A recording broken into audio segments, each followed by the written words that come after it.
மச்சான் அந்த கதையை கேட்ட உடனே ஓகே சொல்லணும், ஷூட்டை ஸ்டார்ட் பண்ணணும், அவார்டு அடிக்கணும். இருந்தாலும் ஃபர்ஸ்ட் டைம் இந்த கதையை சொல்றது கொஞ்சம் பதட்டமாக தான். மச்சான் அந்த கதையை கேட்டு குச்சியில் குதிக்கப்பா. இந்த வயசுல எனக்கு மூட்டு வலி முதுகு வந்துருச்சு. இதில் அவனுங்க வேற நைட் ஷிஃப்டாக போட்டு கொள்றாங்க. அவனுங்க கொள்றது பார்த்தா நீ வேற என்னை தூங்கானாம கொள்ற பாரு. சரியா தூங்காம ஜாம்பி மாதிரி இருக்கு. மச்சி நீ இந்த கதையை கேட்டா கேப்டன் அமெரிக்கா சீரம் போட்ட மாதிரி புஜிட்டிக் ஆயிடும். மச்சி ஓப்பன் பண்ணா உன்னை புரட்டி எடுக்கிறதுன்னு பிறந்த மாதிரி 2 பேரும் உன்னை வெறியோடு துரத்திட்டு வராங்க. நீ உசுரை கையில பிடிச்சிட்டு ஓடுற. என்ன மச்சான் கொட்டாய் விடுற? அதுவா வருதுடா, நான் கேட்டுட்டு தான் இருக்கேன், சொல்றா. சரி அதை விடு.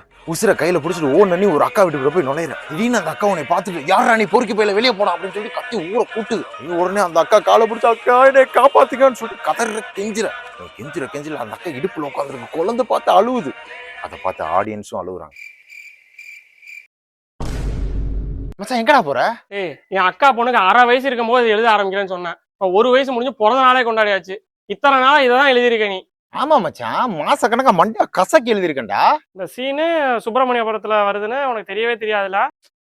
சத்தியமா தெரியாது மச்சான்.